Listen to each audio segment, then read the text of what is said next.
काला घना पानी अचानक उबलने और मचलने लगा, जैसे कोई जिंदा प्राणी आने वाली सुबह की फीकी रोशनी से बचने की कोशिश कर रहा हो। सनी धीरे धीरे उठा और कुछ देर सोचने के बाद सावधानी से पत्थर के प्लेटफॉर्म के किनारे की ओर बढ़ा। नीचे झांककर उसने पलकें झपकाईं और फिर घुटनों के बल बैठ गया, ताकि यकीन कर सके कि जो वो देख रहा है वो कोई धोखा नहीं है।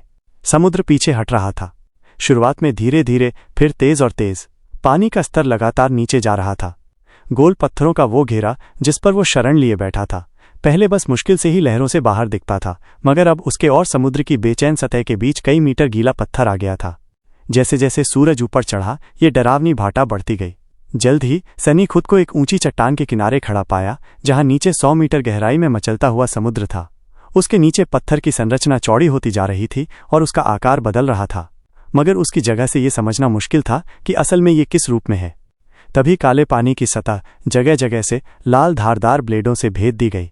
जैसे जैसे पानी और नीचे गया, वैसे वैसे मानो काले सागर की गहराइयों से लाल जंगल उभर रहा हो। ये पेड़ कुछ कोरल जैसे थे, जो बेतरतीब ढंग से एक दूसरे में उलझे हुए थे और आसमान की ओर बढ़ रहे थे। ये बेहद विशाल थे, जिनकी अनियमित शाखाएं आपस में लिपटकर एक डरावनी और भव्य बनावट बना रही थीं। सूरज की रोशनी में काले और लाल इस अजीब संसार में फैला ये भूल भुलैया जितनी नजर जाती थी उतना फैला था। बीच बीच में कहीं ऊंची चट्टानें, कहीं गहरी खाइयां और अजीब प्राकृतिक आकृतियां दिख रही थीं।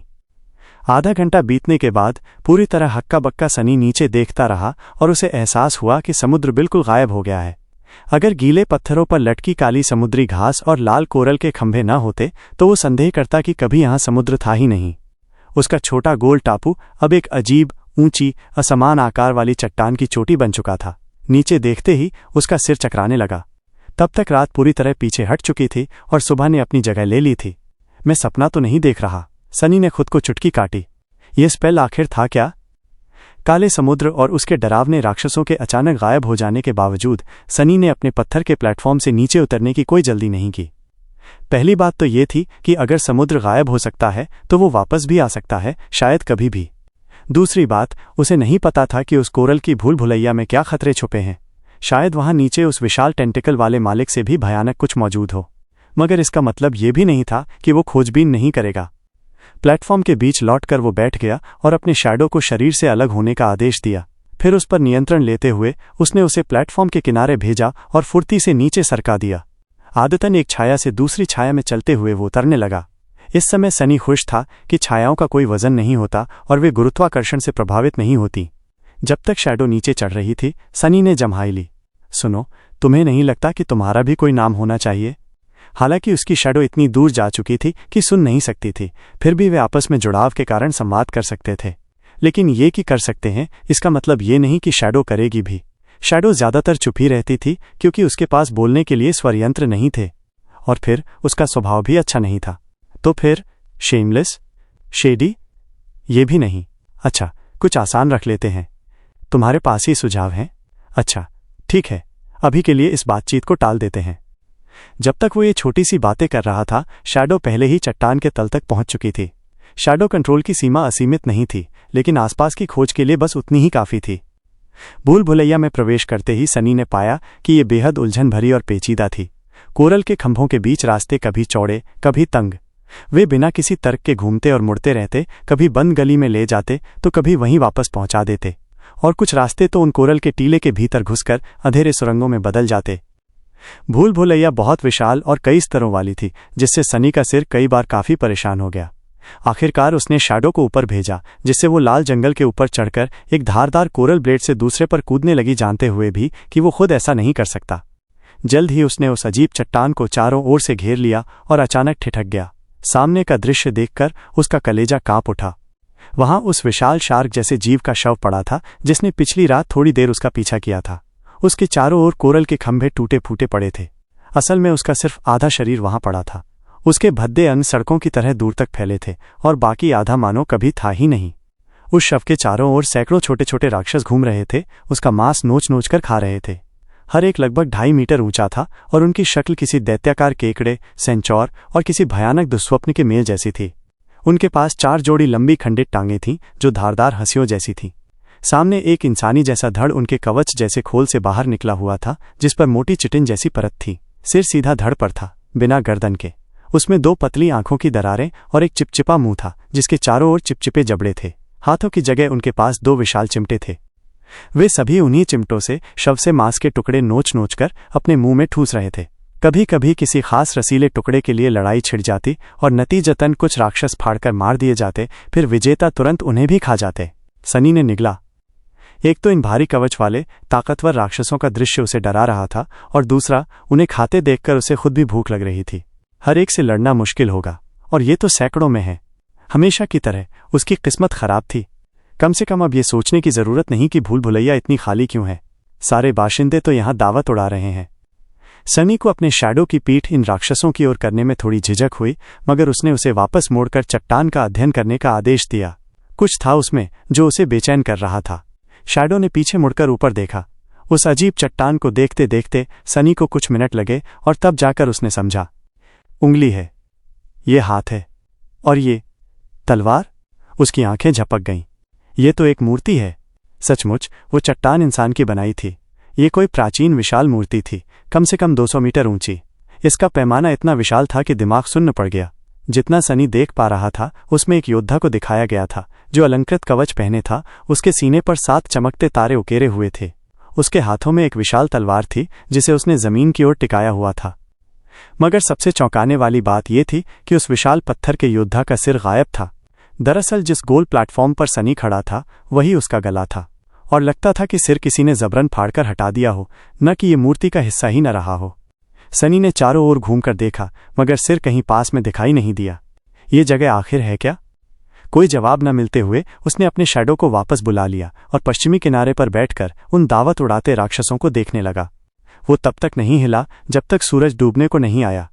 जैसा कि उसने अंदाजा लगाया था, सूरज क्षितिज को छूते ही नीचे से गूंजती गड़गड़ाहट सुनाई दी। राक्षस तुरंत खाना छोड़कर भाग गए। कुछ कोरल खंभों के भीतर छुप गए तो कुछ मिट्टी में खुद को गाड़ लिया। कुछ ही मिनटों बाद काले पानी की पहली धाराएं भूल भुलैया में उमड़ पड़ी। उनका बहाव तेज होता गया और जल्द ही एक प्रलयंकारी बाढ़ ने सब कुछ निगल लिया। रात के आते ही समुद्र वापस लौट रहा था। सनी ने इस अविश्वसनीय दृश्य को देखा और उसके मन में हजारों विचार उमड़ने लगे। 1 घंटे बाद गोल प्लेटफॉर्म फिर से काले समुद्र के बीच अकेला तैरता हुआ बचा था। खाली पेट और दिमाग में अनगिनत ख्यालों के साथ सनी फिर से प्लेटफॉर्म के बीच में आकर बैठ गया। कुछ देर बाद उसने अपनी शैडो को इशारा करके कहा, जगा देना अगर कुछ भी होता है। फिर उसने आंखें बंद की और सोने की कोशिश की। उसकी चेतना जल्दी ही अंधेरे की मीठी गोद में फिसल गई, सनी को बहुत जरूरी आराम देते हुए। लेकिन आधी रात में अचानक एक बेचैन करने वाला एहसास उसे नींद से जगा गया। सनी झटके से उठ बैठा। उसका सुस्त दिमाग बेचैनी से भर गया। उसे डर था कि शायद वो विशाल टेंटिकल का मालिक लौट आया हो और अब काम पूरा करना चाहता हो, या फिर गहराई की कोई और डरावनी चीज उसे महसूस करके इंसानी मांस खाने चली आई हो। लेकिन समंदर शांत और स्थिर था। उसे नाइट की स्टैच्यू के आसपास कोई भी असामान्य आवाज सुनाई नहीं दे रही थी। क्या है ये? सनी ने फुसफुसाते हुए शैडो से पूछा। शैडो ने चुपचाप एक दिशा की ओर इशारा किया। सनी ने सिर घुमाकर आंखें तिरछी कीं। तभी उसे समझ में आ गया कि उसे क्यों जगाना सही था, वरना वो ये न देख पाता। दूर कई किलोमीटर की दूरी पर अंधेरे में एक छोटी सी नारंगी रोशनी लहरों पर चमक रही थी। उसका प्रतिबिंब लहरों के साथ ऊपर नीचे हो रहा था। बहुत दूर होने की वजह से सनी कोई भी बारीकियां नहीं देख पाया। वो बस देर तक उसे घूरता रहा। थोड़ी ही देर में वो रोशनी गायब हो गई। अन्य स्लीपर्स, प्राकृतिक घटना या फिर कोई मॉन्स्टर जो फंदा बिछा रहा हो। गहरे पानी के डरावने जीवों की यादें तुरंत उसके दिमाग में तैर गईं। सिर झटकते हुए सनी फिर से लेट गया और सोने की कोशिश करने लगा, लेकिन इस बार नींद उससे दूर भाग रही थी। भूख अभी तक असहनीय नहीं हुई थी, लेकिन धीरे धीरे और तेज होती जा रही थी। प्यास हालांकि और भी बुरी थी।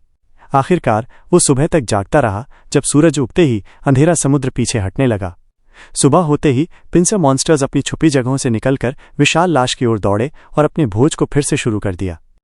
सनी ने उन्हें कुछ देर तक देखा और फिर प्लेटफॉर्म के दूसरी ओर जाकर उस दिशा में नजर डाली जहां पिछली रात उसने रहस्यमयी रोशनी देखी थी।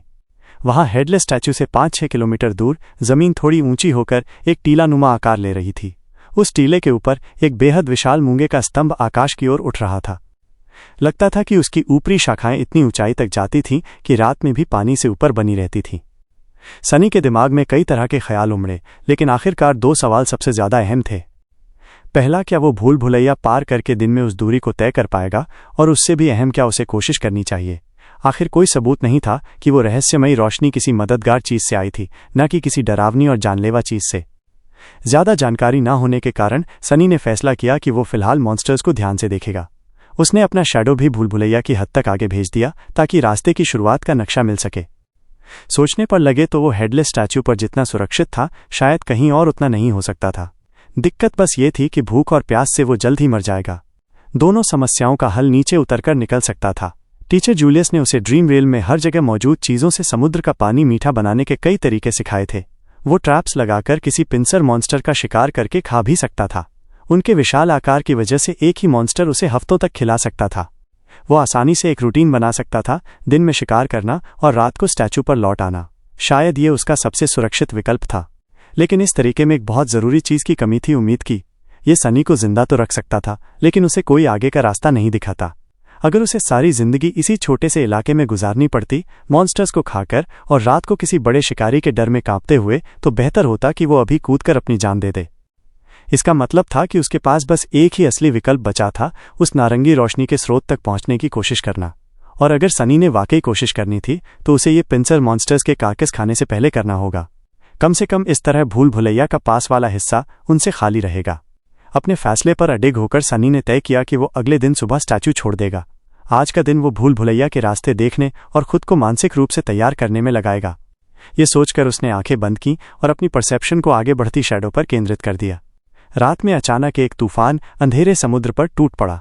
सनी को शैडो ने वक्त रहते जगा दिया ताकि वो तेज हवाओं और बरसती बारिश के लिए तैयार हो सके। आमतौर पर बारिश सनी को हमेशा चिड़चिड़ा कर देती थी, लेकिन इस बार वो इतना प्यासा था कि उसे कुछ और सोचने की फुर्सत ही नहीं थी। झुककर, ताकि हवा उसे प्लेटफॉर्म से न उड़ा ले जाए, उसने दोनों हथेलियां आगे कीं और जैसे ही वो पानी से भर गईं, तुरंत मुंह से लगाकर लालच में पी गया। बिजली की चमक ने उफनते समुद्र के ऊपर सब कुछ रोशन कर दिया। अगर कोई उस वक्त सनी को देखता तो उसके चेहरे पर एक चौड़ी मुस्कान दिखाई देती। तूफान कई घंटे तक चला। सनी प्लेटफॉर्म के बीच में दुबक कर उसके कहर को सहता रहा। कई बार विशाल लहरें नाइट की गर्दन तक आकर टकराईं, सनी को बहा ले जाने की धमकी देती हुई। लेकिन सनी पत्थर की सतह की गहरी दरारों को पकड़कर मजबूती से चिपका रहा। सुबह तक जब तूफान आखिरकार थमा, उसके सारे मांसपेशियां दर्द से कराह रही थीं। लेकिन वक्त बर्बाद करने का सवाल ही नहीं था। जैसे ही मॉन्स्टर्स फिर से कार्केस की ओर भागे, सनी प्लेटफॉर्म से फिसलकर नीचे उतरने लगा। सनी को एक बार फिर विल्डरनेस सर्वाइवल क्लासेस का शुक्रिया अदा करना पड़ा, क्योंकि उसमें उसे रॉक क्लाइंबिंग की बुनियादी बातें भी सिखाई गई थीं। टीचर जूलियस हर तरह की ट्रैवर्सल का छोटा सा क्रैश कोर्स देना चाहता था। इसके अलावा सनी ने शैडो की मदद से पहले ही सबसे सही रास्ता और पकड़ने की जगहें देख और याद कर ली थीं। जल्दी ही उसके पैर आखिरकार जमीन को छू गए। हालांकि स्टैच्यू की सुरक्षा छोड़ना खतरनाक था, सनी का मूड तुरंत बेहतर हो गया। पिछले कुछ दिनों से यूं निष्क्रिय रहना उसके स्वभाव को नहीं भाता था। अब चाहे उसका प्लान नाकाम हो भी जाए, कम से कम वो अपनी मर्जी से कुछ करते हुए नीचे जाएगा। कोशिश करके हार जाना कोशिश ही न करने से बेहतर है। काला कीचड़ इतना गहरा था कि उसकी चाल धीमी हो रही थी, लेकिन उतना नहीं जितना उसने डरकर सोचा था। थोड़ी प्रैक्टिस के बाद वो ठीक ठाक रफ्तार से चलने लगा। और सबसे अच्छी बात यह थी कि जब तक वो शैडोज के अंदर रहता, उसके कदम हल्के और चुप रहते, कीचड़ से कोई आवाज नहीं निकलती। उसने उस रास्ते की ओर बढ़ना शुरू किया जो उसे दूर वाले टीले तक ले जा सकता था, और क्रिम्जन भूल भुलैया की ठंडी छाया में कदम रखा। तुरंत ही एक अजीब एहसास उसके मन पर छा गया, जैसे भूल भुलैया के बाहर की दुनिया अस्तित्व ही खो चुकी हो और अब बस उसके मुड़ते घूमते अंधेरे रास्ते ही रह गए हों। ये तो लगभग अंतहीन लग रही है। सिर झटकते हुए सनी ने शैडो को आगे भेजा, उम्मीद करते हुए कि कोई भी छुपा खतरा उसे पहले से पता चल जाए। और फिर वो आगे बढ़ने लगा। अब उसकी जिंदगी इस पर निर्भर थी कि वो सूरज ढलने से पहले उस दूर वाले टीले तक पहुंच पाए या नहीं। वो सोच भी नहीं सकता था कि अगर सूरज डूबने के बाद अंधेरा समुद्र अपनी रफ्तार से वापस आया तो वो भूल भुलैया में ही फंसा रह गया तो क्या होगा। शैडो आगे आगे बढ़ रही थी, उसे कोई रुकावट नहीं मिली। कभी कभी वो ऊपर चढ़कर रास्तों की दिशा देख लेती और सनी ज्यादातर सही रास्ता चुन पाता। फिर भी उसे एक दो बार लंबा चक्कर काटना पड़ा, कभी किसी बंद गली में या कभी गलत दिशा वाले रास्ते में। इसके बावजूद सब कुछ ठीक ठाक चल रहा था। सनी के पास इतना वक्त भी था कि वो भूल भुलैया की अंदरूनी बनावट को ध्यान से देख सके, और कीचड़ के नीचे छुपी ढेर सारी अजीब और अज्ञात हड्डियां भी उसे दिखाई दी। सब कुछ अच्छा चलते देखकर उसका ध्यान ढीला पड़ गया। उसकी घमंड भी वजह थी। अपनी तैयारी और शैडो स्काउट के कुशल नियंत्रण पर गर्व करते हुए सनी ने खुद को शाबाशी दी और मान लिया कि सब कुछ ठीक होगा। इसी वजह से जब उसके सामने कीचड़ अचानक हिलने लगा तो वो एक पल देर से प्रतिक्रिया कर पाया। अगले ही क्षण जमीन के नीचे से एक विशाल पिंसर बाहर निकला और हवा चीरते हुए उसकी ओर झपटा, मानो एक ही वार में उसका शरीर दो टुकड़ों में कर देगा। साला! यही एक ख्याल सनी के दिमाग में आया जब वो उल्टा गिरते हुए किसी तरह बचा। उसके सामने ही विशाल पिंसर जोर से क्लैक की आवाज के साथ बंद हुआ। दांतेदार कीट जैसी ब्लेड इतने पास थे कि उन पर चिपकी हुई कीचड़ तक साफ दिख रही थी। सनी जोर से पीठ के बल गिरा। अच्छा ये हुआ कि वो जख्मी या मरा नहीं। बुरा ये हुआ कि अब वो जमीन पर फैला पड़ा था और जल्दी से दूरी बनाना नामुमकिन था। ऊपर वही विशाल पिंसर अभी भी मंडरा रहा था। जैसे ही सनी को ये एहसास हुआ, उसने जान बचाने के लिए लुढ़क कर साइड ले ली।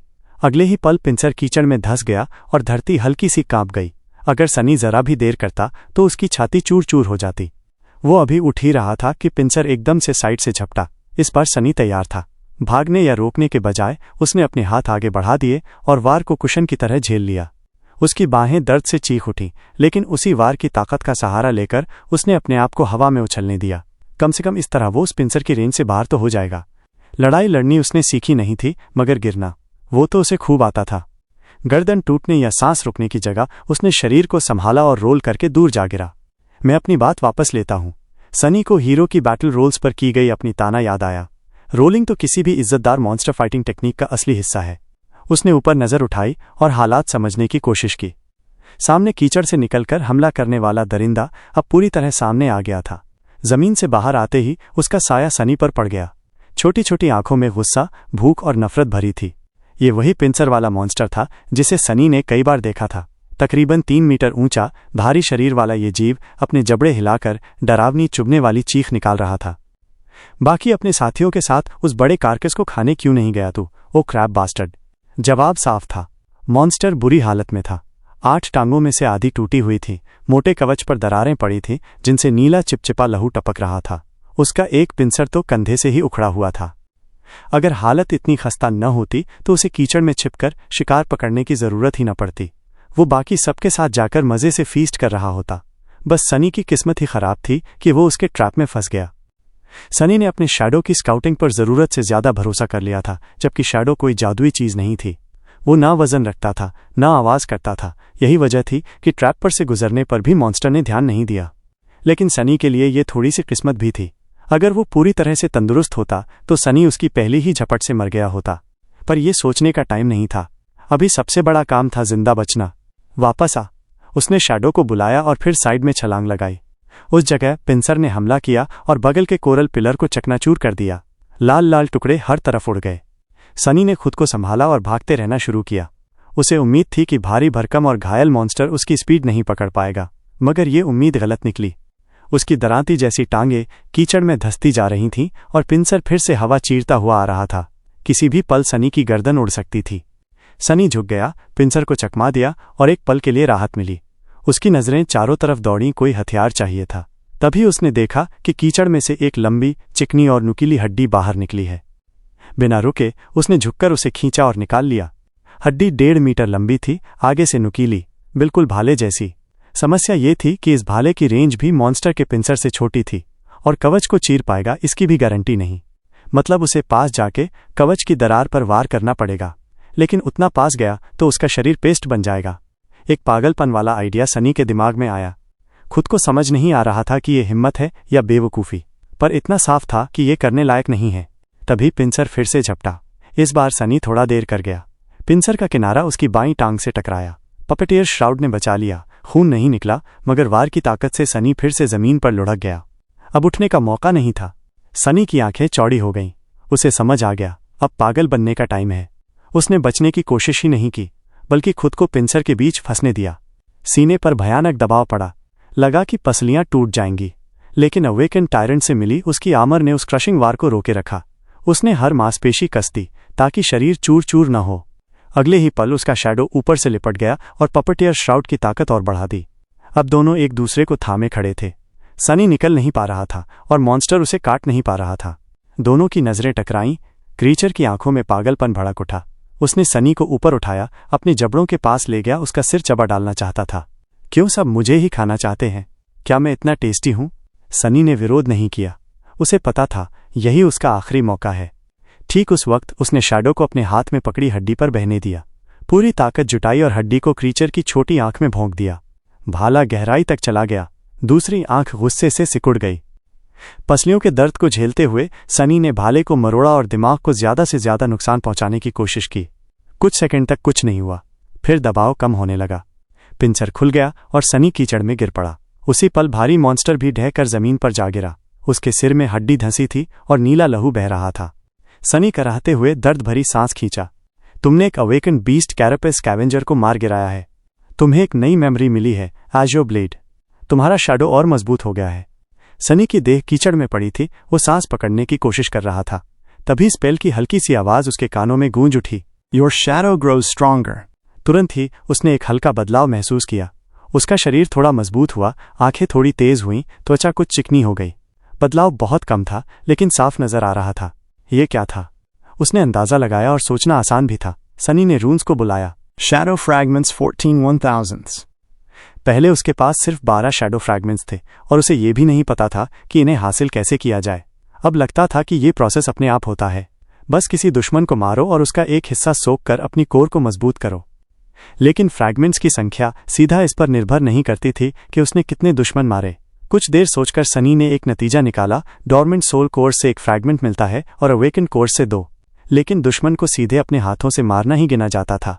माउंटेन किंग्स लार्वा जो डॉर्मेंट बीस्ट था, उसे मारने पर एक फ्रैगमेंट मिला। वेटरन स्लेवर जो डॉर्मेंट इंसान था, उसे खत्म करने पर दूसरा। माउंटेन किंग खुद अवेकन टायरेंट था। उसके पास 5 अवेकन कोर्स थे। हर कोर से 2 फ्रैगमेंट मिले, यानी कुल 12। और अब कैरापेस स्कैवेंजर को मारने के बाद उसके पास 14 फ्रैगमेंट्स हो गए।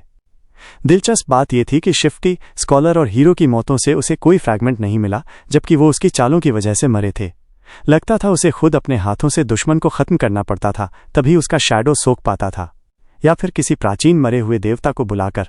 यह प्रोसेस लगभग वैसा ही था जैसे नॉर्मल अवेकेंड अपनी ताकत बढ़ाते हैं। फर्क बस इतना था कि वहां मटीरियल और सोल शार्ड्स निकालकर खाए जाते हैं, जबकि सनी के लिए अब्जॉर्प्शन तुरंत हो जाता था। इसका मतलब फ्रैगमेंट्स को स्टोर नहीं किया जा सकता और ना ही खरीदा बेचा जा सकता। वो इन्हें मिशन के रिवॉर्ड के रूप में भी नहीं पा सकता था, ना सर्विस देने से, ना लूट बेचने से।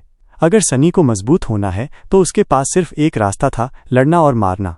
मतलब शांतिपूर्ण जिंदगी तो मेरे नसीब में है ही नहीं। पहले सनी सोचता था कि उसके पास कम से कम चुनाव तो होगा।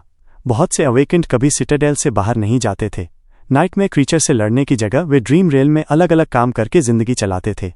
उन्हें पेमेंट सोल शार्ड्स में मिलती थी, जो प्रोग्रेशन का फ्यूल और सिटाडेल्स के अंदर की करेंसी दोनों थी।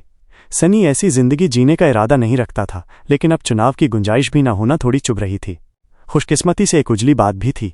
उसे सोल शार्ड्स का इस्तेमाल कोर को मजबूत करने में नहीं करना पड़ता था, इसलिए जितना भी शार्ड वो कमाएगा उसे खुलकर खर्च कर सकता था। क्योंकि दुश्मन को मारने और फ्रैगमेंट्स अब्जॉर्ब करने के बाद भी शार्ड वहीं बचा रहता था, जिसे बाद में किसी काम की चीज के लिए बदला जा सकता था। इससे वो अर्निंग और स्पेंडिंग के मामले में दुगुना कारगर हो जाता था। इसके अलावा शैडो कोर की बात भी थी, क्योंकि सनी और उसका शैडो दोनों उसी कोर से बंधे थे। कोर मजबूत होने पर न सिर्फ सनी की ताकत बढ़ती, बल्कि शैडो की भी। मतलब इफेक्ट दुगुना हो जाता था। यानी हर फ्रैगमेंट से सनी को उतना फायदा मिलता जितना किसी अवेकेंड को 2 सोल शार्ड से मिलता। बुरा नहीं है, बिल्कुल बुरा नहीं। भविष्य उज्ज्वल लग रहा था, बशर्ते वो जिंदा रह पाए और सचमुच भविष्य देख भी पाए। बैठते हुए सनी ने रून्स की तरफ नजर डाली। मेमोरीज का क्लस्टर सामने था। Azure blade. क्या उसे आखिरकार कोई वेपन मिल गया था? Memory, Azure blade memory rank, awaken memory type, weapon memory description. इस भूली हुई मेमोरीज ही केवल याद रखता है। दिलचस्प। ज्यादा जानकारी नहीं थी, लेकिन दिलचस्प जरूर था। सनी ने नया हथियार समन किया और उसके हाथ में तुरंत एक हल्की और तेज तलवार आ गई, लगभग 1 मीटर लंबी, जिसमें हैंडल भी शामिल था। तलवार सीधी और सिंगल एज्ड थी, नुकीला सिरा एंगुलर था। एज़्योर स्टील से बनी हुई, जिस पर खूबसूरत लेयर्ड पैटर्न था। गहराई में सफेद चमक झलक रही थी। क्रॉसगार्ड बहुत साधारण था, लगभग कोई प्रोटेक्शन नहीं देता था। अगर सनी कोल्ड वेपन्स के बारे में जानता तो इसे टांग डाउ कहता, लेकिन उसे कुछ पता नहीं था। बस इतना समझ पाया कि चूंकि तलवार सिंगल एज्ड है तो ये स्लैशिंग और कटिंग के लिए बनी है, पियर्सिंग के लिए नहीं। हैंडल इतना लंबा था कि दोनों हाथ आराम से आ सकें। और तलवार बहुत खूबसूरत थी। उसने शैडो को समन किया और उसे तलवार पर लपेट दिया। तुरंत ही स्टील नीला काला हो गया और उस पर सफेद चमक बिखर गई। अब ये आसमान में तारों से भरी रात जैसी लग रही थी। सनी खड़ा हुआ और तलवार को हवा में घुमाया।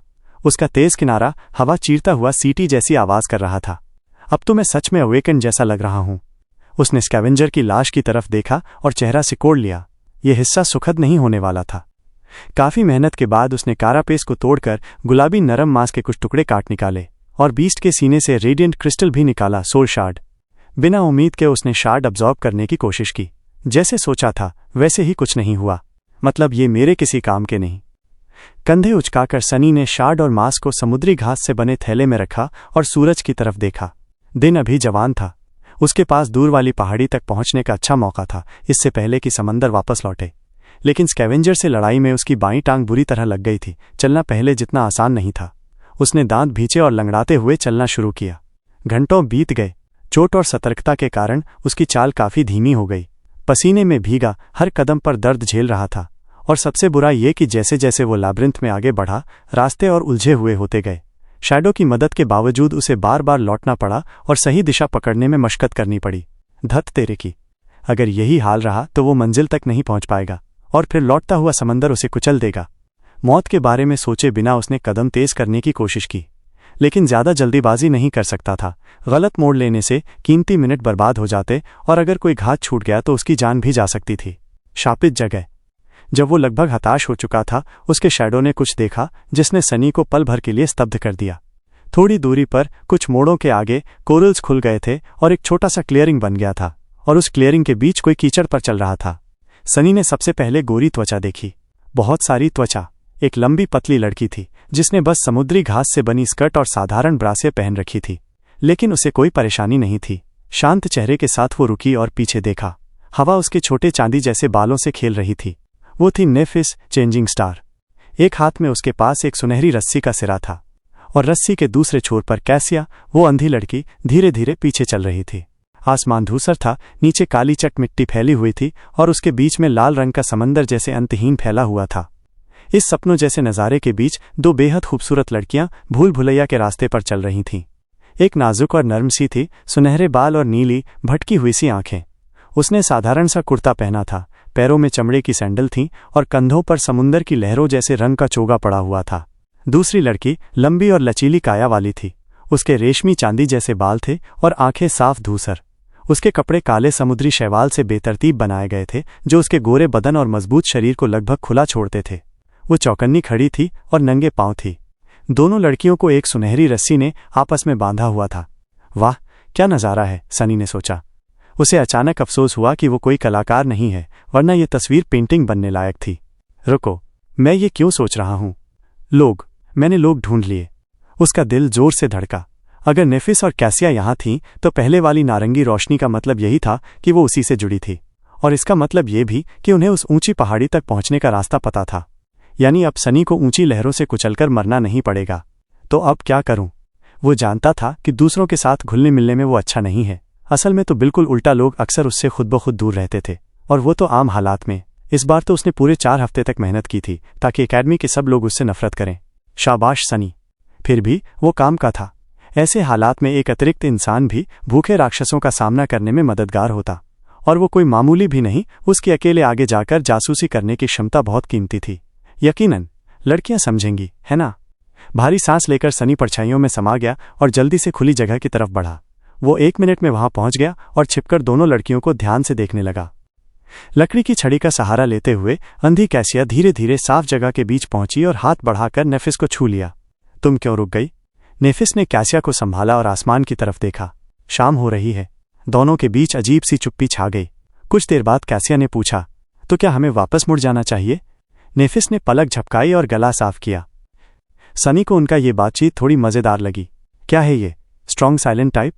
फिर उसने अपनी मुश्किल पर सोचा और मुंह बनाया। कैसे पास जाऊं इनसे? अरे यार, इतनी मुश्किल क्यों है?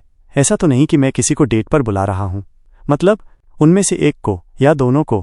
क्या बकवास सोच रहा हूं मैं? बस जाकर हाय बोल दे। लेकिन अगर वो अचानक परछाइयों से बाहर निकल आया और बिल्कुल क्रीप जैसा ना लगे, तो भी कितना चांस था कि दोनों घबराकर उसे मारने की कोशिश कर दें, ये सोचकर कि वो कोई राक्षस है। अरे क्यों करेंगे, छोड़ो भी, चलो हिम्मत करो। सबसे सुरक्षित तरीका चुनकर सनी ने अपनी शैडो को आदेश दिया कि वो छुपने की जगह से निकलकर ऐसी जगह जाए जहां नेफिस उसे साफ देख सके। उसे लगा जैसे शैडो आंखें घुमाकर उसकी बात मान रहा हो। जैसे ही शैडो हिली, नेफिस ने अचानक हाथ घुमाया। उसी पल उसके हाथ में लंबी तलवार आ गई, हवा चीरती हुई रक्षात्मक मुद्रा में। शैडो ने मुश्किल से 2 कदम ही निकाले थे कि चेंजिंग स्टार की धूसर आंखें उसे भेज चुकी थीं। शैडो रुक गई, जैसे डर गई हो। कैसिया पीछे हट गई। नेफ, क्या हुआ? नेफिस तुरंत कुछ नहीं बोली, बस ध्यान से शैडो को देखती रही। फिर बोली, एक शैडो है। कैसिया का गुड़िया सा चेहरा पीला पड़ गया। शैडो? स्कैवेंजर्स?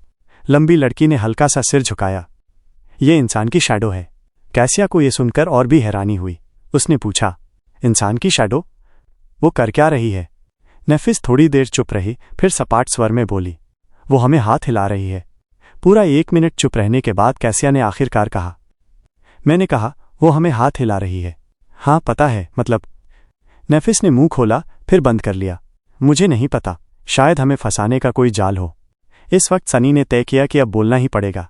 उसने गहरी सांस ली और दोस्ताना अंदाज में बोला, असल में मैंने उसे इसलिए आगे भेजा ताकि आप मुझे उस तलवार से काट न दें, ये समझे बिना कि मैं इंसान हूं। तुरंत नेफिस ने सिर घुमाया और सनी को छिपी जगह पर पकड़ लिया। उसकी तलवार हल्की सी खिसककर नए खतरे की तरफ हो गई। अगर तुम इंसान हो तो परछाइयों में छिप क्यों रहे थे, क्रीप की तरह? हे भगवान, मैं क्रीप नहीं हूं। सनी घबरा गया, लेकिन उसका फ्लॉ बेरहम था। उसे सच सच जवाब देना था। मतलब, तुम चेंजिंग स्टार नेफिस हो? सच कहूं तो मैं थोड़ा डरा हुआ था। नेफिस ने कोई जवाब नहीं दिया। उसके भावहीन चेहरे से समझना मुश्किल था कि वो सनी की बात मान रही है या नहीं। लेकिन सनी ने उसका ट्रू नेम जानबूझकर लिया था ताकि साबित कर सके कि वो कोई राक्षस नहीं है। कैसिया ज्यादा खुली थी। क्या तुम वही लड़के हो जो मेरे साथ कैफेटेरिया में बैठा था? सनी मुस्कुराया। नेफिस ने कैसिया की तरफ देखा। क्या तुम उसे जानती हो? कैसिया ने सिर हिलाया। मैं उसकी आवाज़ पहचानती हूँ। उसका नाम सनलेस है। वो रैंकिंग में सबसे नीचे से दूसरा था, मेरे ठीक ऊपर। नेफिस का चेहरा सिकुड़ा, जैसे याद करने की कोशिश कर रही हो। फिर उसने पूछा, वही परवट? सनी की मुस्कान गायब हो गई और चेहरे पर झुंझलाहट छा गई। Oh please. कैसिया झिझकी और कुछ नहीं बोली। मैं सच में परवट नहीं हूं, बस मैंने कुछ बातें कह दी थीं, कुछ लड़कियों से। सब गलत फहमी थी। नेफिस कुछ सेकंड चुप रही, फिर आखिर तलवार गायब कर दी। ठीक है, तुम बाहर आ सकते हो। सनी परछाइयों से बाहर निकला और अपनी शैडो को वापस बुला लिया। वो पैरों में आकर फिर से जुड़ गई और विजिबली हंस रही थी उस पर। नेफिस से कुछ मीटर दूर रुककर सनी ने हाथ उठाए, दिखाने के लिए कि उसका कोई बुरा इरादा नहीं। चेंजिंग स्टार ने उसे गौर से देखा। तुम्हें क्या हो गया है? वो सनी की लंगड़ाहट, चोटों और बुरी हालत की तरफ इशारा कर रही थी। सनी ने आह भरी। कैरापस स्कैवेंजर। नेफिस ने भौं उठाई। तुम उससे बचकर जिंदा निकल आए? बिल्कुल। सनी ने सीधा खड़ा होकर कहा। मैं भागा नहीं, मैंने उसे मार डाला। अपनी बात साबित करने के लिए उसने अपने बैग की तरफ इशारा किया, जो राक्षस के स्वादिष्ट मांस से भरा था। नेफिस ने उसे दोबारा देखा और अब उसकी नज़र में थोड़ी तारीफ भी थी। कैरापस स्कैवेंजर्स सिर्फ बीस्ट्स थे, लेकिन फिर भी अवेकेंड थे। उनकी ताकतवर काया और प्राकृतिक कवच की वजह से किसी भी स्लीपर के लिए उन्हें हराना आसान नहीं था, खासकर ऐसे इंसान के लिए जो रैंकिंग में लगभग सबसे नीचे हो। सोचो तो, ये कारनामा थोड़ा ज्यादा ही शानदार था। सनी ने नजरें झुका लीं। पहले से घायल था। नेफिस ने कंधे उचकाए। किल तो किल होता है, तुमने अच्छा किया। इसके बाद वो चुप हो गई। सनी भी समझ नहीं पा रहा था कि अब क्या बोले। अच्छा हुआ कैसिया ने बात शुरू की। क्या तुम ज्यादा घायल तो नहीं हो? सनी ने सिर हिलाया। नहीं, बस मेरी पसलियां और टांग चोटिल हैं। 1-2 दिन में ठीक हो जाऊंगा। मेरी आमर काफी मजबूत है। उसे ये डर नहीं था कि वे उसकी पपटियर श्राउड पाने के लिए उसे मार देंगे, क्योंकि मेमोरीज मालिक की मौत के साथ ही नष्ट हो जाती थी। उन्हें सिर्फ जिंदा इंसान ही स्वेच्छा से दे सकता था। हाँ, यातना और ब्लैकमेल तो हमेशा संभव था, लेकिन सनी को शक था कि इतनी सुंदर लड़कियां ऐसा करेंगी। सनी ने गला साफ किया। स्कैवेंजर से टकराने से पहले मैं उस ऊंची पहाड़ी की तरफ जा रहा था जिसके ऊपर वो विशाल मूंगा का खंबा है, लेकिन लड़ाई के बाद मेरी रफ्तार कम हो गई। अब डर लग रहा है कि समय पर पहुंच नहीं पाऊंगा। क्या तुम्हें रास्ता पता है? कैसिया मुस्कुराई। असल में हम पिछले कुछ दिन उसी पहाड़ी पर थे। हम तो वापस ही जाने वाले थे। नेफिस आसमान देखती रही। चुप। सनी ने होठ चाटे। क्या मैं तुम्हारे साथ आ सकता हूं? ये लोग ना तो मना करेंगे, है ना? कैसिया ने नेफिस की तरफ देखा। नेफिस ने सनी को देखा। कुछ देर बाद बोली, न। सनी का दिल बैठ गया। प्रॉब्लम? No problem. अरे पगली राजकुमारी, जल्दी क्यों नहीं बोलती? सनी का दिल तेजी से धड़क रहा था, मगर उसने मुस्कुराकर कहा, ठीक है। ऊंचे टीले तक पहुंचने में ज्यादा वक्त नहीं लगा। नेफिस आगे आगे रास्ता दिखा रही थी, हर जगह सही मोड़ ले रही थी, इसलिए भूल भटककर वापस जाने की जरूरत ही नहीं पड़ी। और ऊपर से रास्ते में कोई स्कैवेंजर्स भी नहीं थे। असल में अगर कैसिया न होती तो वे और भी तेज चल सकते थे। वो अपने स्टाफ की मदद से भी बहुत धीरे धीरे चल रही थी। सुनहरे रस्सी से बंधकर वो हर कदम लेने से पहले जमीन को केयरफुली टटोलती थी। लाल जंगल के ऊबड़ खाबड़ रास्ते अंधी लड़की के चलने के लिए बिल्कुल भी अच्छे नहीं थे। सनी ज्यादा कुछ नहीं बोला, बस कभी कभी हैरान नजरों से इस अजीब जोड़ी को देख लेता। उसके लिए तो कैसिया बिल्कुल बोझ जैसी लग रही थी। शायद ये कहना बेरहम लगे, लेकिन ड्रीम रेल्म जैसी जगह में बेवकूफ़ दया दिखाना सीधा मौत बुलाने जैसा था। लड़कियों से मिलने से पहले उसे अभी भी उम्मीद थी कि कैसिया का भयानक फ्लॉ किसी गजब के एस्पेक्ट को छुपा रहा होगा, लेकिन अब तक जो उसने देखा वैसा कुछ भी नहीं था। अगर वो सही से चल भी नहीं सकती तो उसके पास कैसा पावर छुपा होगा। हकीकत ये थी कि वो खुद को बचा ही नहीं सकती और अपने साथियों को भी मुसीबत में डालेगी।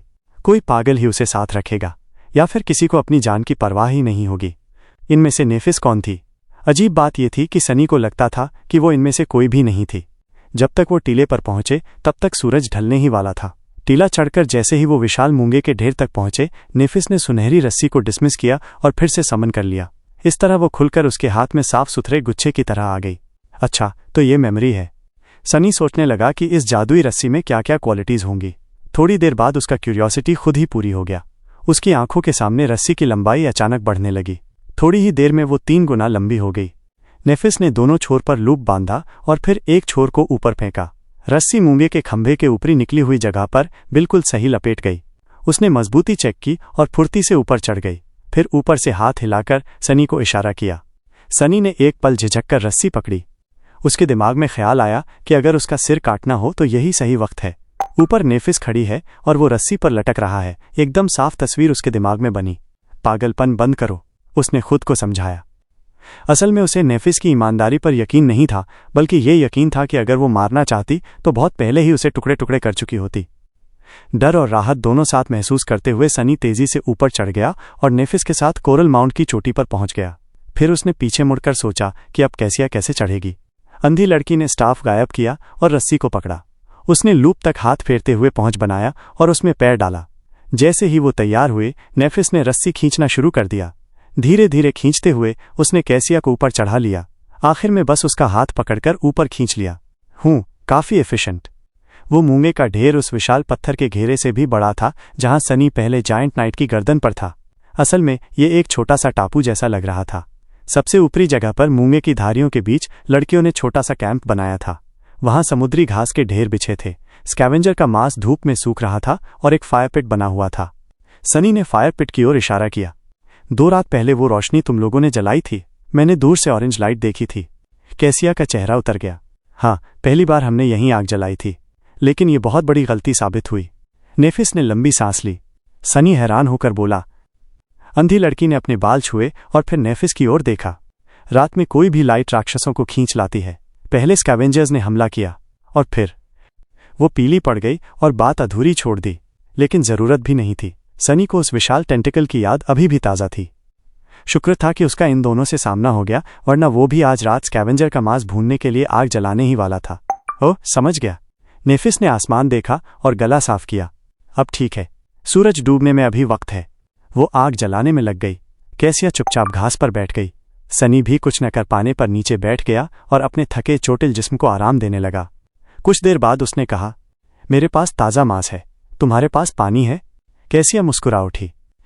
उसने हाथ बढ़ाया और अगले ही पल उसके हाथ में नीले कांच की खूबसूरत बोतल आ गई।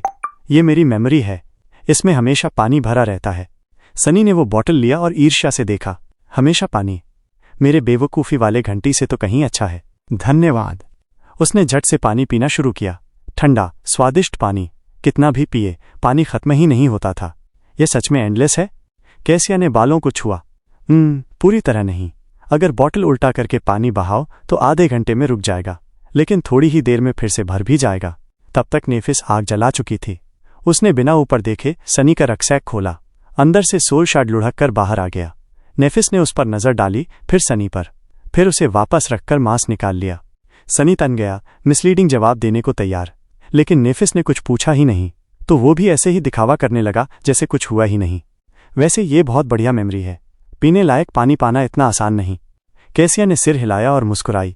थोड़ी देर में भुने मांस की खुशबू फैल गई। सूरज ढलने लगा। नीचे से गड़गड़ाहट आई और काले पानी की पहली झलक लाल जंगल की दीवारों के बीच दिखने लगी। सनी ने पूरब की ओर देखा जहां अंधेरा छाने लगा था। फिर असहज होकर बोला, क्या स्कैवेंजर्स यहां ऊपर तक आते हैं? नेफिस ने मांस पलटते हुए सिर हिलाया। लेकिन सिर्फ रात में, दिन में ये गायब रहते हैं। सनी हंसा। उसे अंदाजा हो गया क्यों? क्योंकि दिन में सारे उस जगह जमा होते हैं जहां मैं रह रहा था। तुम लोगों को देखना चाहिए था पश्चिम में जो ऊंची चट्टान है, दरअसल वो स्टैचू है। कैसिया चौंक गई। एक स्टैचू? लेकिन अगर तुम वहां बचे रहे तो जरूर वो। हाँ, एक विशाल नाइट का स्टैचू, कम से कम 200 मीटर ऊंचा। उसका सिर नहीं है तो मैं उसकी गर्दन पर छुप गया था। जिस दिन हम यहां भेजे गए थे, 2 समुद्री क्रीचर्स ने वहां लड़ाई की। पानी उतरते ही वहां एक विशाल लाश पड़ी थी जिसे सैकड़ों स्कैवेंजर्स फाड़ रहे थे। नेफिस ने सिर हिलाया। इससे समझ आता है कि दिन में नाइटमेयर क्रीचर क्यों नहीं दिखते। कितने दिन? सनी पलकें झपकाया। क्या कितने दिन? नेफिस ने उसे घूरा। माहौल भारी हो गया। कितने दिन में वो कार्किस खत्म कर देंगे? 1-2 दिन और। नेफिस ने मुंह फेर लिया, मांस आग से निकाला और तुरंत बुझा भी दिया। इस लड़की में कुछ गलत तो है, सनी ने सोचा। तीनों ने शाम ढलते मांस खाया। वो इतना स्वादिष्ट था कि सनी को अकेडमी के कैफेटेरिया का खाना भी याद नहीं आया। भूख ने स्वाद और बढ़ा दिया था। वो बॉटल तीनों के बीच घूम रही थी। जैसे ही खाना खत्म हुआ, काला समुंदर लौट आया और रात छा गई। हर तरफ अंधेरा फैल गया। बेशक सनी साफ साफ देख सकता था। नेफिस तो वैसे ही स्थिर थी, लेकिन कैसिया ने अपने असली जज्बात छिपाना छोड़ दिया। दिन में मजबूत दिखने वाली लड़की अब डरी, अकेली और खोई हुई लग रही थी। शायद इन भावनाओं को दबाने के लिए उसने उजली आवाज में कहा, क्यों न हम औपचारिक तौर पर अपना परिचय दें? मैं कैसी? नेफिस ने उसकी तरफ देखा और कंधे उचका दिए। नेफ। अब सनी की बारी थी। उसने राहत की सांस ली कि उन्होंने उसका नाम सीधे नहीं पूछा। शायद वो अपना असली इंसानी नाम बोल भी देता, लेकिन सवाल के शब्दों पर भी निर्भर करता। संतोष के साथ उसने मुस्कुराकर कहा, मैं सनलेस हूं, लेकिन तुम मुझे सनी कह सकते हो। सनी को धीरे धीरे अंधेरे में बातें करने की आदत अच्छी लगने लगी थी। रोशनी का बोझ न होने से लोग ज्यादा रिलैक्स और ईमानदार रहते थे। उसे अपने बचपन की वो बार बार की बिजली कटौती याद आ गई, जब पूरा शहर अंधेरे में डूब जाता था। उस समय उसके परिवार के पास और कोई चारा नहीं होता था। सब एक साथ बैठते और बस बातें किया करते। अब वो अंधेरी रातें उसकी सबसे प्यारी यादों में से एक बन चुकी थीं। कुछ देर चुप रहकर उसने कहा, चूंकि हमें एक दूसरे पर भरोसा करना होगा, तो क्यों न हम अपनी एबिलिटीज और मेमोरीज आपस में शेयर कर लें। ये एकदम लॉजिकल सुझाव था। अगर उन्हें साथ में लड़ना है तो एक दूसरे की ताकतों के बारे में जानना बहुत जरूरी था। फिर भी उसने देखा कि नेफिस उस पर हल्की सी सतर्क नजर डाल रही थी। खुशकिस्मती से वो अंधेरे में छुपा हुआ था। मैं शुरू करता हूं, सनी ने कहा, अपनी सच्चाई दिखाने और साथ ही जानकारी पर कंट्रोल बनाए रखने के इरादे से। अगर वो पहल करता है तो उसे सच बोलना ही होगा, लेकिन कितना और किस हद तक ये तय करना उसी के हाथ में था। लेकिन अगर उनसे पूछा जाता और उसे जवाब देना पड़ता तो मामला अनिश्चित हो जाता। मेरे एट्रीब्यूट्स मुझे शैडोज से जोड़ते हैं, थोड़ा बहुत डिविनिटी से भी नाता है, और आखिर में मैं अक्सर अनलाइकली सिचुएशंस में खुद को पा लेता हूं। कैसी ने ध्यान से सुना और फिर शर्माते हुए सिर झुका लिया। वो सच बोल रहा है। वैसे हमें तुम्हारी ईमानदारी पर शक भी नहीं था। क्यों नहीं? सनी ने मन ही मन सोचा। मैंने तो काफी वक्त ये नाम कमाने में लगाया है कि मैं एक पैथोलॉजिकल लायर हूं। उसने गला साफ किया और मुस्कुराते हुए अपनी घबराहट छुपाई। सच में अच्छा लगा, लेकिन तुमको इतना यकीन कैसे कि मैं झूठ नहीं बोल रहा? अंधी लड़की थोड़ा हिली। ओ, ये मेरी एबिलिटी है। मैं लोगों के एट्रीब्यूट्स देख सकती हूँ। कभी कभी मुझे विजन्स भी आते हैं। वो फ्यूचर या पास्ट के बारे में हो सकते हैं। मेरा मतलब यही है। अब तक बस कुछ बार हुआ है। सनी ने निगला, लेकिन फिर आराम से सांस ली। तो ये एक तरह की ओरेकल है। शुक्र है कि उसकी समझ एट्रीब्यूट्स तक ही सीमित है, वरना तो बड़ी मुसीबत हो जाती। फिर भी मुझे इसके आसपास सावधान रहना होगा। अब उसे समझ आया कि अंधी लड़की को उसका जन्मदिन कैसे पता था। सवाल ये था कि उसने उसे फ्यूचर की विजन में देखा या पास्ट की। अगर फ्यूचर में देखा तो क्या इसका मतलब था कि वो एक जन्मदिन और जरूर मनाएगा, या फिर फ्यूचर जानने से फ्यूचर बदल भी जाता है। क्या पता ये सोचकर कि वो तो जरूर बचेगा, वो ढीला पड़ जाए और नतीजे में मर ही जाए। ये भी मुमकिन लगता है, लेकिन शायद फ्यूचर बदलता ही नहीं हो। तो फिर? सिर दर्द होने पर सनी ने यह सोचने से तौबा कर ली और दोस्ताना लहजे में कहा, अच्छी एबिलिटी है। एबिलिटीज की बात करें तो तुमने मेरी तो देख ही ली है। मेरी शैडो अकेले घूम सकती है और एक्सप्लोर कर सकती है। वो मटीरियल दुनिया को छू नहीं सकती, लेकिन हम दोनों का साइट और हियरिंग साझा है। इस तरह मैं खतरे को पहले ही देख सकता हूँ। वो शैडो तेज और स्टेल्दी है, कहीं भी जा सकती है और लगभग दिखाई ही नहीं देती। और हाँ, मैं अंधेरे में देख सकता हूँ। वो मुस्कुराया, उम्मीद करते हुए कि लड़कियां उसकी शैडो स्काउट की उपयोगिता समझेंगी, लेकिन उनकी प्रतिक्रिया अजीब थी। नेफिस धीरे से उसकी तरफ मुड़ी और कैसी का चेहरा पीला पड़ गया। उसने अपने सीने को ढक लिया। नेफिस ने भौहें चढ़ाईं और सपाट आवाज में पूछा, क्या तुमने कभी अपनी एबिलिटी अकादमी में इस्तेमाल की है? सनी पलकें झपकाने लगा। क्या अजीब सवाल है। अकादमी में? हाँ, बिल्कुल। क्यों? ओह, सही है। इन्हें लगता है मैं कोई परवर्ट हूं। धतेरे की। लड़कियां कुछ बोलें उससे पहले ही उसने हाथ उठाया और जल्दी से कहा, लेकिन मैंने कभी इसका इस्तेमाल कोई गलत काम करने के लिए नहीं किया। तुमको यकीन करना होगा। सच तो यही था, लेकिन दोनों को शक भरा लगा। सनी ने दांत भींचे। मेरे पास उस सब करने का टाइम कहाँ था? मैंने तो हर पल सर्वाइवल सीखने में लगाया। नेफिस ने भौं उठाई। लेकिन मैंने तो तुम्हें कभी क्लास में देखा ही नहीं। सनी हंसा। बिल्कुल नहीं देखा होगा। जब तुम बाकियों को धूल चटा रही थी, मैं विल्डरनेस सर्वाइवल पढ़ रहा था। अब की बार चेंजिंग स्टार ने पलकें झपकाईं। विल्डरनेस? क्या सच में ऐसा कोई कोर्स है? कैसी भी उतनी ही हैरान लगी। हाँ है। ज्यादातर के लिए ये मामूली होगा, लेकिन मेरे जैसे आउटस्कर्ट्स बच्चे के लिए, जिसने न तो फैंसी स्कूल देखा और न प्राइवेट ट्यूटर, जंगल में सर्वाइव करना ही जिंदगी और मौत का फर्क है। इसके बिना तो ड्रीम रियल में आते ही मैं डूब गया होता। कभी कभार नेफिस सचमुच हैरान लगी। उसने अपनी कलाई रगड़ी और सोचते हुए उसकी ओर देखा। समझी, मुझे पता नहीं था। सनी ने मन ही मन मुंह बिचकाया और जहर निगलते हुए हल्के लहजे में बोला, कोई बात नहीं। तुम्हारे स्टेटस वाले के लिए ये न जानना स्वाभाविक है। उसके स्टेटस का जिक्र सुनकर चेंजिंग स्टार के चेहरे पर अजीब मुस्कान आई, लेकिन उसने कुछ नहीं कहा। सनी ने बात बढ़ाई, तो ये है मेरी एबिलिटी। मेमोरीज की बात करूं तो 3 है। एक आर्मर, एक स्वॉर्ड और एक बहुत शोर वाला बेल। अब बारी उनकी थी। थोड़ी देर चुप रहकर नेफिस बोली, मेरे एट्रीब्यूट्स मुझे लाइट और फायर से जोड़ते हैं और डिविनिटी से गहरा रिश्ता है। मेरी 2 मेमोरीज हैं, एक रोप। जब वो बोल रही थी, सनी कैसी के चेहरे को पढ़ने की कोशिश कर रहा था। उसने देखा कि नेफिस सच बोल रही थी, लेकिन पूरी नहीं, और कैसी अपनी असली भावनाएं छुपाने में बुरी तरह जुटी हुई थी। इसका मतलब चेंजिंग स्टार के एट्रीब्यूट्स में छुपा राज मामूली नहीं था। दिलचस्प। और एक सॉर्ड। वो रोप बहुत मजबूत है और अपनी लंबाई बदल सकती है। तलवार बहुत धारदार है और किसी हद तक आत्मा पर हुए हमले से बचा सकती है। मेरी एबिलिटी हीलिंग के काम आ सकती है। सनी ने वर्डिंग पर गौर किया। हीलिंग के काम आ सकती है, मतलब शायद इसका असली मकसद हीलिंग नहीं है। हीलिंग एबिलिटीज वैसे ही बहुत दुर्लभ होती हैं, और अगर किसी की एबिलिटी हीलिंग भी करती है और कुछ और भी, तो वो तो एकदम अनहर्ड होगा। लेकिन फिर वो चेंजिंग स्टार है, फर्स्ट नाइटमेयर में ट्रू नेम पाने वाली कुछ गिनी चुनी इंसानों में से। अगर अपनी एस्पेक्ट एबिलिटी सोचूं तो कुछ भी नामुमकिन नहीं। मैं सोच रहा हूं उसका एस्पेक्ट रैंक क्या होगा। बाहर से उसने उत्साह दिखाया, तो तुम हीलर हो? ये तो कमाल है। हमारे बीच एक हीलर होना तो गजब की किस्मत है। कैसी ने सिर हिलाया और मुस्कुराई। नेफ भी बहुत जबरदस्त फाइटर है। तुमको उसे स्कैवेंजर्स से लड़ते देखना चाहिए था। खैर, मैंने देखा तो नहीं, लेकिन आवाज से बहुत डरावना लगा। सनी को किसी की जरूरत नहीं थी बताने की कि नेफिस कितनी फॉर्मिडेबल वॉरियर थी। उसने तो खुद देखा था, हालांकि शैडो की आंखों से। पर ठीक है। उधर कैसी ने लंबी सांस छोड़ी। अब मेरी बारी है। मेरे एट्रीब्यूट्स कोई खास नहीं, थोड़ा रेवलेशंस और फेट से नाता है। एबिलिटी का तो मैंने बताया ही, बहुत काम की नहीं। मेमोरीज की बात करूं तो 3 है, बॉटल, वुडन स्टाफ और ये आर्मर। बॉटल तो तुम जानते ही हो, स्टाफ से हवा बनाई जा सकती है। आर्मर दरअसल अवेकन रैंक का है, ये मुझे नेफ ने दिया था जब हम मिले। इसमें बहुत ताकतवर प्रोटेक्टिव चार्म है। वो न सिर्फ कैसी को पीठ पर ढो रही है, बल्कि अपनी एकमात्र कपड़े भी दे दिए। अवेकन रैंक का आर्मर, वो भी। नेफिस आखिर सोच क्या रही है? अंधी लड़की ने मुंह फेर लिया और थोड़ी देर बाद बोली, पहले मैं काफी अच्छी फेंसर थी, अब नहीं लड़ सकती। आखिरी 2 लाइनें साफ तौर पर उसके फ्लॉ से जुड़ी थीं, लेकिन सनी और नेफिस दोनों ने अपना फ्लॉ छुपा लिया। साथी का फ्लॉ जानना भी कोऑपरेशन के लिए अहम होता है, लेकिन ये बताना बहुत भरोसा मांगता है। अभी उनके बीच भरोसा था ही नहीं, और अगर होता भी तो सनी अपना फ्लॉ कभी किसी को न बताता। नेफिस भी रहस्यों से भरी थी। कुछ देर बाद उसने कहा, अच्छा है, बहुत अच्छा। अगर हम ठीक से इस्तेमाल करें तो हमारे पास सर्वाइवल के लिए काफी साधन है। अब सो जाएं। अंधेरे में नेफिस ने सिर टेढ़ा किया, दूर कहीं देखते हुए बोली, ठीक है, मैं पहले पहरा दूंगी। सनी ने मददगार बनने के लिए कहा, असल में मेरी शैडो सोती नहीं, कुछ हुआ तो हमें जगा सकती है। चेंजिंग स्टार ने धीरे से मुस्कुराया, मैं पहले पहरा दूंगी। उसकी आवाज में हल्की ठंडक महसूस कर सनी ने आह भरी और कंधे उचकाए।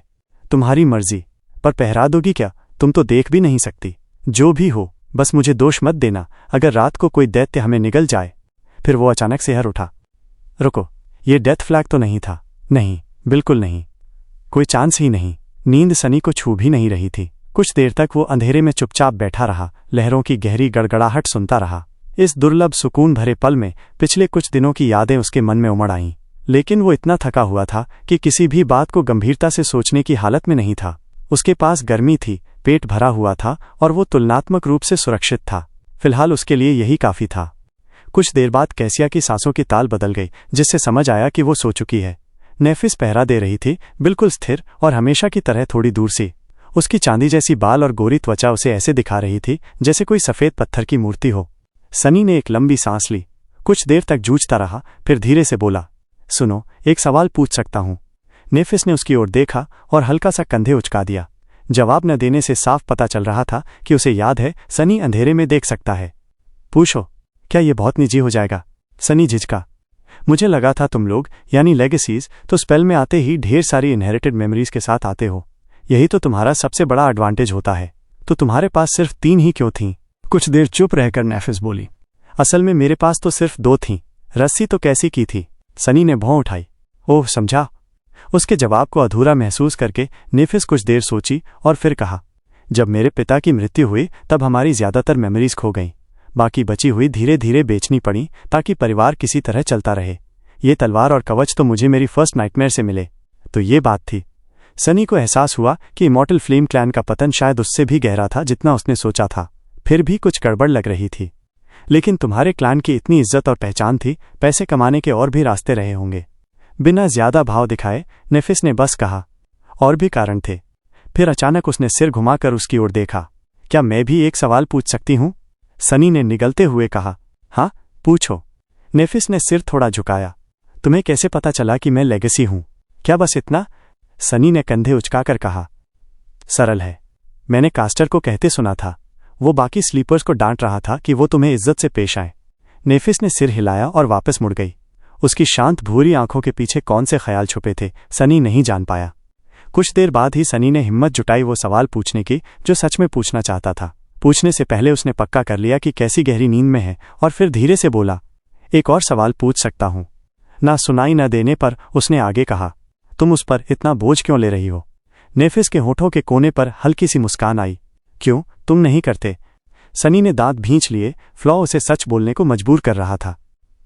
सच कहूं तो वो आखिरी पल तक यही मानना चाहता था कि उसका जवाब हाँ होगा, लेकिन नाइटमेयर के बाद उसने खुद से झूठ बोलने की क्षमता खो दी थी। सच निर्दयी था। ये नहीं था कि सनी को उस अंधी लड़की पर दया नहीं आती थी या वो उसकी मदद नहीं करना चाहता था, लेकिन उसे पूरा विश्वास था कि वो ऐसा नहीं कर सकता। वो तो किसी तरह खुद को बचा रहा था। किसी और को ढोकर ड्रीम रियल्म पार करना उसके बस की बात नहीं थी। अगर कोशिश करता तो दोनों मर जाते। फिर भी खुद से थोड़ा निराश जरूर हुआ, लेकिन नेफिस ने उसे जज नहीं किया। उसने कोई प्रतिक्रिया नहीं दी। कुछ पल बाद बस बोली, क्योंकि मैं चाहती हूं। क्योंकि वो चाहती है। ये सुनकर सनी चौंक गया।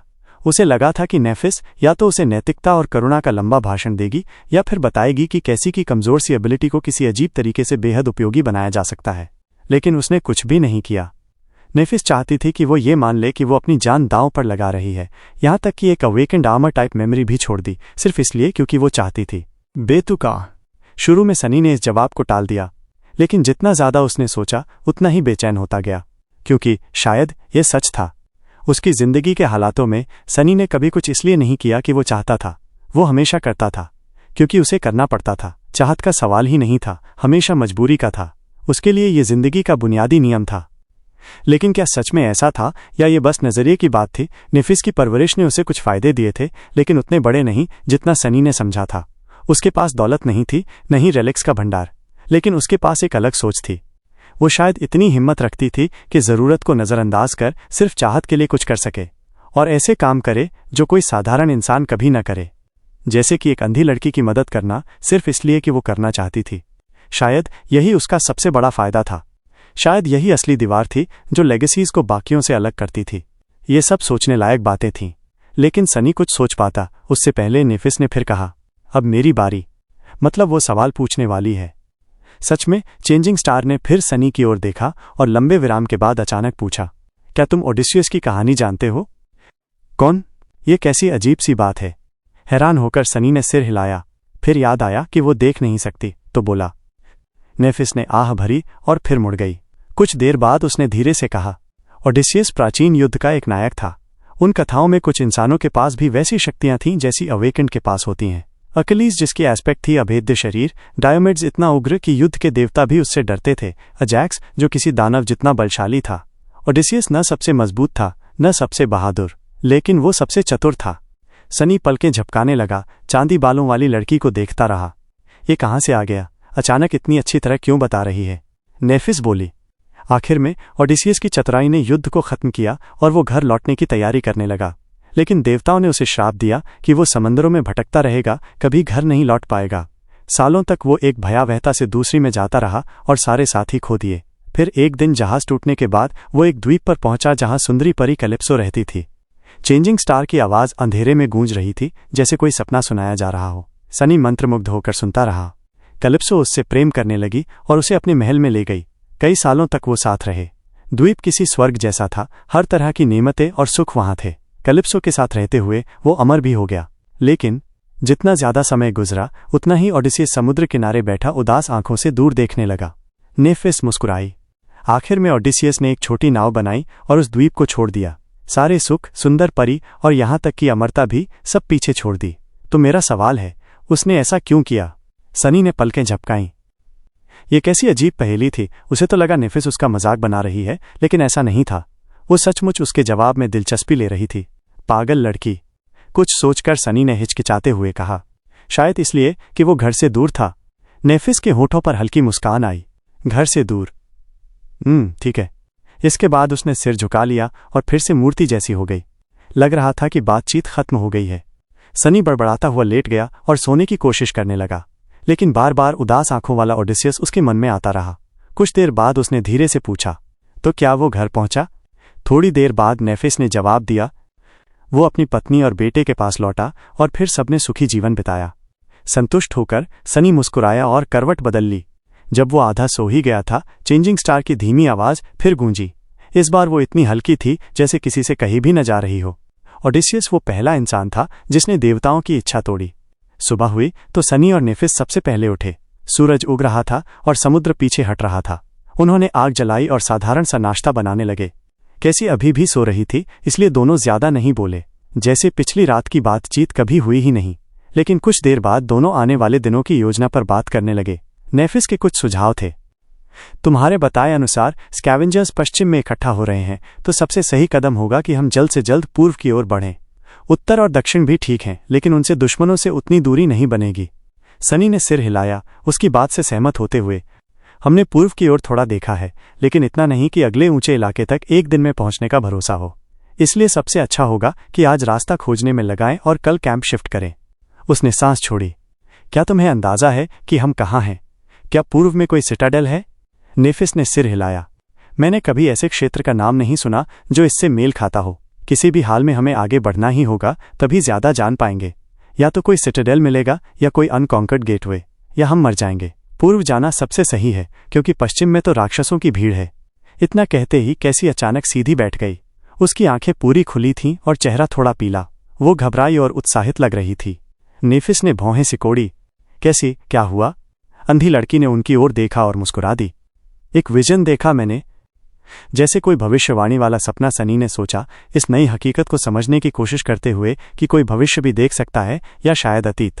इधर चेंजिंग स्टार ने हाथ फैलाया जैसे अपनी तलवार बुलाने वाली हो। क्या हम खतरे में हैं? कैसी ने जोश से सिर हिलाया। नहीं, ऐसा नहीं है लोग। मैंने लोगों से भरा एक कासल देखा। वो मुस्कुराई और उंगली से इशारा किया। मुझे नहीं पता वो कितनी दूर है, लेकिन पक्का है कि उस दिशा में है।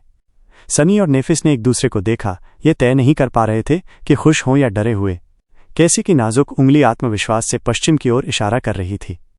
खामोशी छा जाने पर धीरे धीरे कैसी के चेहरे से मुस्कान गायब हो गई और उसकी जगह उलझन ने ले ली। अचानक तनाव महसूस करते हुए उसने पूछा, क्या हुआ? सनी ने सांस छोड़ी। नहीं, कुछ नहीं हुआ। बस बात यह है कि वो दिशा वही है जिसे हम बचाना चाहते थे। थोड़ा रुककर उसने और जोड़ा, कल मैं उसी तरफ से आया था। वहां बहुत सारे स्कैवेंजर्स हैं। अंधी लड़की का चेहरा उतर गया। नेफिस, जो चुपचाप उनकी बातें सुन रही थी, सनी की ओर एक समझ से बाहर नजर डालकर आखिर बोली, हमें उस कासल के बारे में और बताओ। कैसी की आंखों में फिर से पहले वाली चमक लौट आई। उसने गंभीरता से सिर हिलाया और अपनी ड्रीम को बताने लगी। मैंने एक बहुत बड़ा उजड़ा हुआ शहर देखा था जो पुराने पत्थरों से बना था। उसके चारों ओर ऊंची ऊंची दीवारें थीं। उसकी संकरी गलियों में तरह तरह के मॉन्स्टर्स घूम रहे थे। उस शहर के बीचों बीच एक पहाड़ी थी और उस पहाड़ी पर एक शानदार कासल खड़ा था। वो मुस्कुराई। लेकिन कासल के अंदर कोई मॉन्स्टर्स नहीं थे। वहां तो लोग थे। मुझे लगता है, नहीं, मुझे पूरा यकीन है कि वे लोग अवेकेंड थे। कुछ दीवारों की रखवाली कर रहे थे और कुछ अपने कामों में मस्त निश्चिंत होकर जिंदगी जी रहे थे। वहां खाना था, सुरक्षा थी और हंसी खुशी थी। वाह, ये तो बहुत अच्छा लग रहा है। अगर सच में ऐसा कासल कहीं मौजूद है तो उनकी सारी मुश्किलें खत्म हो सकती थीं। सनी ने गला साफ किया। क्या तुमने और कुछ देखा? कैसी ने माथा सिकोड़कर याद करने की कोशिश की। फिर उसका चेहरा चमक उठा। मैंने देखा कि सनी मुझे उस कासल के दरवाजों से अंदर ले जा रहा है। इसका मतलब है कि हम जरूर वहां पहुंचेंगे। उसकी गुड़िया जैसे चेहरे पर चमकदार मुस्कान फैल गई, इतनी खुशियों से भरी कि सनी भी होठों पर हल्की मुस्कान दबा न सका। लेकिन अंदर ही अंदर वो एक बात पर अटक गया। कैसी की ड्रीम में जब कासल तक पहुंचने की बात आई तो उसने सिर्फ सनी और खुद का जिक्र किया था। क्या उसका कोई मतलब था? सनी ने हल्का सा सिर घुमाया और चोरी चोरी नेफिस की तरफ देखा, ये जानने के लिए कि क्या उसने भी इस छोटी सी गड़बड़ी को नोटिस किया। चेंजिंग स्टार हमेशा की तरह रहस्यमयी थी। बिना ज्यादा भाव दिखाए वो थोड़ी देर सोचती रही और फिर धीरे से सिर हिलाया। ठीक है, तो हम पश्चिम की ओर चलेंगे। जब तक समुद्र पीछे हट रहा था, उन्होंने नाश्ता किया और फिर यात्रा की योजना बनाने और अस्थायी कैंप छोड़ने की तैयारी में वक्त लगाया। इस दौरान सनी को लड़कियों को थोड़ा और करीब से जानने का मौका मिला और तभी उसे एक ऐसा एहसास हुआ जिसने उसका दिमाग हिला दिया। वो एहसास नेफिस से जुड़ा हुआ था। अकेडमी के दरवाजे पर जब वे पहली बार मिले थे तब सनी ने उस आत्मविश्वासी दूर दूर सी लड़की के बारे में एक धारणा बना ली थी। बाद में उसके बर्ताव और अतीत की बातें जानकर वो धारणा और भी मजबूत हो गई थी। नेफिस हमेशा दुनिया से थोड़ी अलग सी लगती थी, रहस्यमयी, उदासीन और ठंडी। उसका कम बोलना और अजीब बोलने का अंदाज लोगों को बेचैन कर देता था और अक्सर वो ज्यादा ही बोल जाते थे। जितना कम वो बोलती उतना ही लगता कि वो सब जानती है। उसकी खामोश, निश्चिंत, आत्मविश्वास भरी छवि लोगों को रोक देने वाली और कभी कभी दबाव डालने वाली होती थी। लेकिन असली सच कुछ और ही था। असल में ये सब उसकी कूलनेस नहीं थी, बल्कि नेफिस थी बहुत ज्यादा बेहिसाब, दर्दनाक रूप से ऑकवर्ड। वो बिल्कुल नहीं जानती थी कि लोगों से कैसे बात की जाती है। जब भी कुछ कहना चाहती तो या तो गलत शब्द इस्तेमाल कर लेती या बीच में रुककर चुप हो जाती। उसका लहजा कभी भी उसके मतलब से मेल नहीं खाता। अक्सर वो सवाल पूछती तो ऐसे जैसे कोई बयान दे रही हो, या बयान देती तो जैसे सवाल पूछ रही हो।